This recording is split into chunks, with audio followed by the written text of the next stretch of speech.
Se esse vídeo ele está sendo exposto nas nossas mídias sociais, é porque assim a Dani permitiu. Então nós vamos falar um pouco do projeto Despertando Amor hoje e também da visão do Café com a Verdade em relação ao projeto, em relação a nós também. Para isso, nós vamos escolher um trecho bíblico. E nós vamos escolher um trecho bíblico e você, que não é evangélico ou não é cristão, pega isso apenas como uma figura, como uma tipologia. Para nós não tem problema. Então nós temos na Bíblia uma história que fala da casa na areia e na casa da rocha. Uma pessoa que resolveu construir a sua casa na areia, veio a tempestade, os ventos e a casa ruiu. A outra pessoa escolheu construir a sua casa na rocha, fazendo alicerce ou não. Eu acho que não é assim, vou pegar uma rocha e vou construir a casa ali. Eu acho que a pessoa tinha um lugar e ela achou a rocha como se fosse uma pedra fundamental, como se fosse um alicerce até chegar na rocha, e assim ela construiu sua casa. Pô, tudo bem, a aparência das casas é a mesma aparência. É igual. Só que o alicerce muda. Quer dizer que a essência muda. O que está por dentro muda. Não é o que está por fora, não é a aparência. Pois bem, a nossa parceria, que tá sendo muito legal, tanto do café quanto do Despertar Amor hoje, a nossa amizade, a nossa parceria, né? A gente pensa muito parecido, a gente tem os mesmos princípios, né, os mesmos valores, mas é por tempo indeterminado.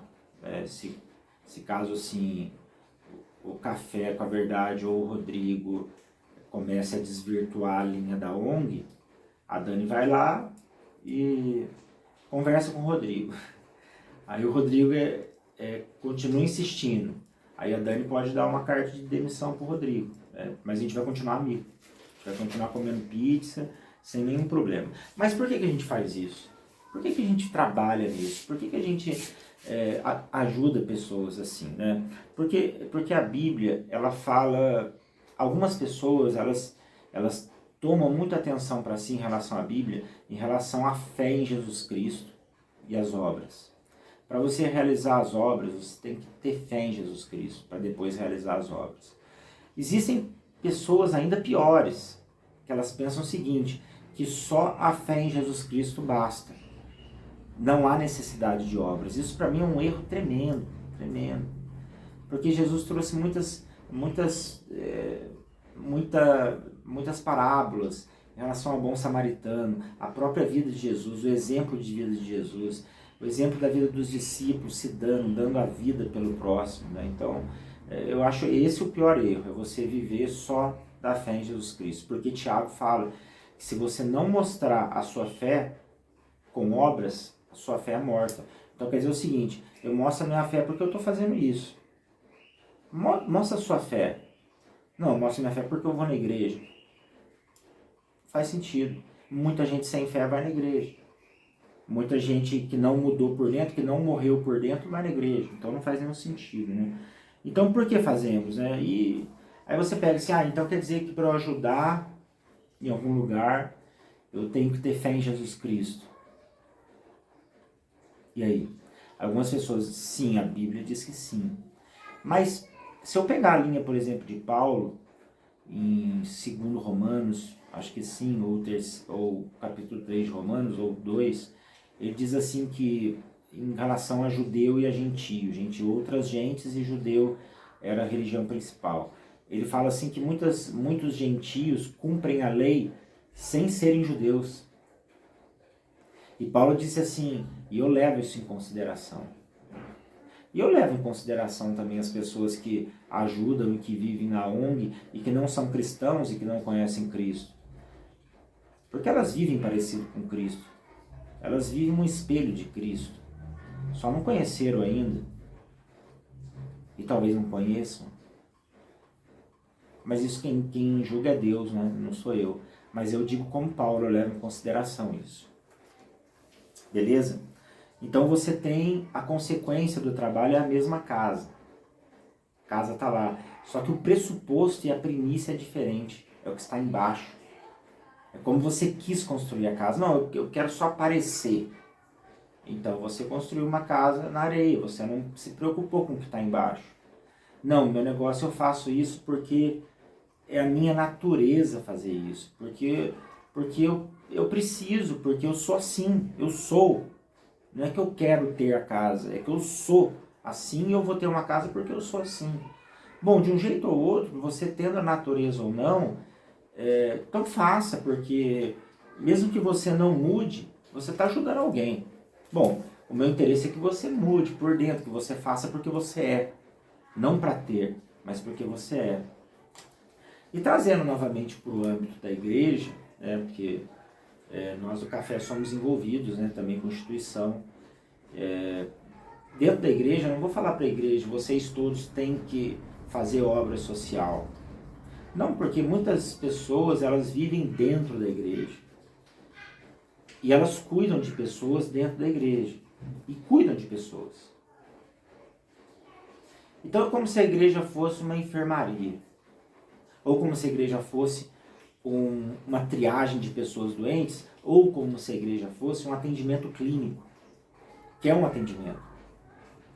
Só que quem sai a campo e quem cuida disso já não é mais clínico e não é enfermagem, que é importante. O nosso caso é caso de UTI, é caso grave, entendeu? E o negócio é feio, gente. O negócio é feio. E essa casa na rocha, o cara faz alicerce para encontrar a rocha. Eu acho isso, que ele faz alicerce.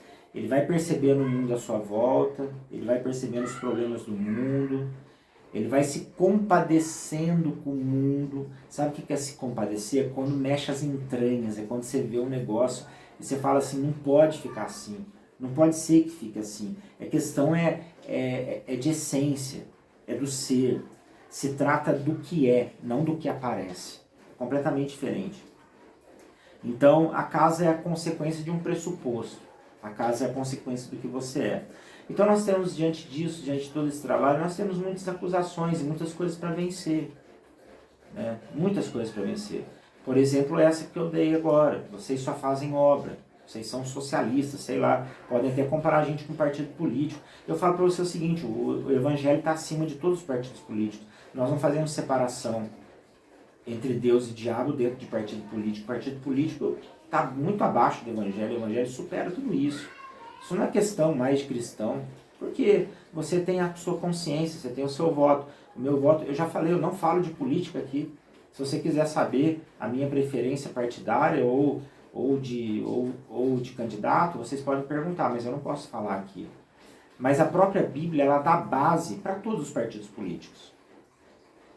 Então, a Bíblia, ela realiza obras e tanto Jesus quanto o mesmo irmão Tiago fala disso, que é para você cuidar da pessoa. Em vários momentos a Bíblia fala disso, para você cuidar da necessidade da pessoa, mas também Paulo fala a respeito de um capitalismo, de uma pirâmide, onde existem senhores e existem escravos. Hoje não é escravo, hoje é funcionário. Mas é como se estivesse dizendo isso, existem senhores, existem aqueles que estudaram mais, que por causa disso eles têm mais bens, eles ganham mais. Existem aqueles que não tiveram muita oportunidade, eles ganham menos. Mas Paulo também disse para um senhor tratar um escravo, que era amigo de Paulo, como a um irmão. Então quer dizer, Paulo estava tentando equilibrar o negócio. Existe realmente aqueles que estudam e ganham mais, outros são aqueles que trabalham. Tudo bem, mas nós temos que equilibrar um pouco o negócio. Porque está muito distante, está muito distante. E aí você realmente agride a Bíblia. Quando está muito distante e você não faz nada, você agride a Bíblia. Esse é o nosso problema, a gente precisa tomar cuidado com isso. Tem esse disparate, cara, é um abismo, esse disparate é um abismo muito grande. É completamente fora da realidade. Né? Então nós temos que ter prazer assim nas coisas da vida, tudo bem. Se você tem condições para fazer umas boas viagens, os cruzeiros, cara, tá ótimo, faça.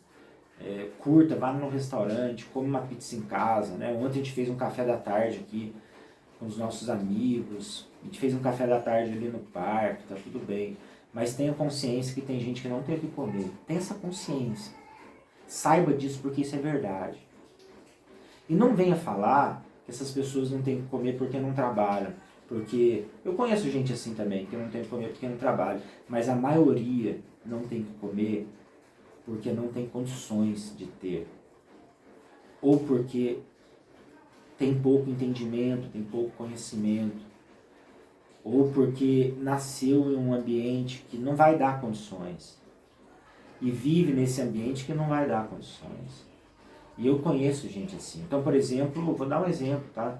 Ontem a gente saiu de uma casa, cara, não tinha nada na casa, só tinha pobreza. E eu virei a esquina e tinha um grupo de pessoas de cavalaria, né? Com carrão importado, várias caixas de som, curtindo a cervejada, curtindo. Eu falei, cara, a realidade é muito distante, sabe? Não que essas pessoas não possam ter prazer. Claro que pode curtir o bar com sonzeira, com a cervejada, mas elas precisam ter noção que do lado delas, cara, tem uma casa que não tem nada para comer. Entendeu? E as pessoas não enxergam isso. E a gente está aqui para mostrar isso, para poder ver, para a gente ver isso. Entendeu? Aí com certeza vamos fazer alguma coisa que seja mínima, que seja pouca ajuda, que não precisa nem entrar na casa para ver, mas ajuda com alguma coisa, cara. Entendeu? Olha pro seu luxo, olha pra sua vida e saiba que tem gente que não tem nada para comer, cara. Entendeu? Eu estava discutindo ontem com meu filho, ele estava discutindo comigo uma coisa muito boba, eu tinha acabado de voltar de uma visita. Eu falei, cara, olha o assunto que você está discutindo comigo.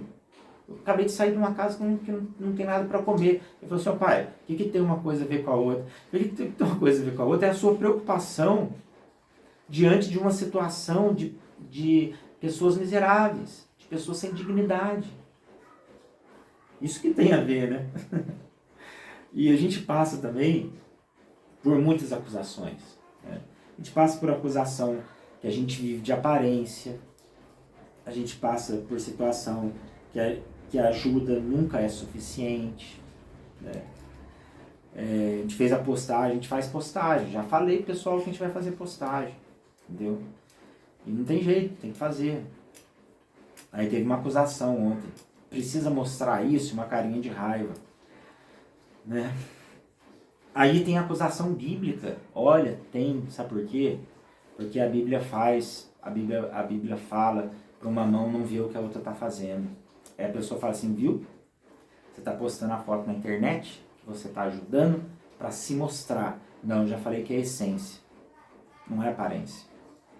Eu faço isso porque eu sou, isso eu tenho certeza. Eu falo com toda a propriedade. E a maioria das pessoas que trabalham comigo, elas fazem porque elas são, não digo todas. Mas a maioria que eu conheço faz porque é, não para aparecer. Não é por causa do fruto, é por causa da árvore. E aí a Bíblia fala isso, então, mas uma mão não pode ver o que a outra faz, vocês ficam postando as coisas. Tá, eu digo para você o seguinte, que Jesus está falando aí de essência. Nós nos conscientizamos disso, nós temos consciência disso. Só que é o seguinte, por termos consciência, nós mostramos. E nós não queremos saber se uma mão está vendo a outra. Nós não queremos saber isso. Nós queremos que o mundo veja. É diferente. Nós não caímos na Bíblia. Nós não agredimos a Bíblia. Porque a questão nossa não é uma mão ver a outra. A questão nossa é que uma mão mostre para o mundo. Se a outra vai ver ou não, para nós tanto faz. Nós não queremos aparecer. Nós queremos que a necessidade apareça. Nós não queremos mostrar a nossa casa bonita. Porque a nossa casa bonita ela tem um alicerce. Foi muito difícil o alicerce para nós. O alicerce para nós, o que está embaixo da casa, o que não aparece é muito difícil. É o nosso ser lutando com um mundo indiferente, lutando com um mundo egoísta. É muito difícil. Chegar na rocha é muito difícil. Então para nós, o que uma mão faz e a outra vê, para nós tanto faz. Não faz diferença. Nós queremos que o mundo veja a necessidade. Então não é uma mão ver a outra. É o mundo saber. É o mundo ver esse disparate, essa coisa ignorante, essa coisa muito distante. Gente, é muito distante. E a questão não é porque a pessoa não trabalha, sabe? A gente foi ontem numa casa que a pessoa não podia trabalhar, ela foi atropelada. Como é que ela vai trabalhar? E aí não tinha o que comer, porque ela trabalhava, mas ela não consegue mais trabalhar. E ninguém foi falar para ela, ó, você precisa de um advogado para a pessoa que atropelou você dar dinheiro para você. E ela não sabe nem que ela pode fazer isso. Ela não sabe nada, não sabe nada. E aí você vai falar, você vai citar Paulo falando, quem não trabalha também não come. Está completamente fora de contexto. A gente não pode fazer isso, é uma crueldade. É uma crueldade. E aí, o café fez essa casa na rocha. Nós nos aprofundamos nisso. E essa casa, ela foi feita com uma primícia. Ela tem um pressuposto. Ela tem um conteúdo. Ela não é algo raso, assim, só para aparência, só para os outros verem. Né? Só para o café ter mais like, ter mais curtido. Não importa isso pra gente. Nunca importou isso pra gente. Nunca importou. Desde o começo do nosso trabalho, sempre falo, não importa se você quer sair do grupo, se você quer entrar no grupo. Não tem importância nenhuma. Se você quer participar, se você não quer participar. Não vou dar medo pra ninguém, não vou pregar medo, não vou forçar, não vou falar que tá fazendo errado, tá fazendo certo. Já falei também, não prego pecado, entendeu? Então não é questão de aparecer, é questão de ser. É o que somos, não é o que mostramos. O que mostramos é um resultado do que nós somos. Amém?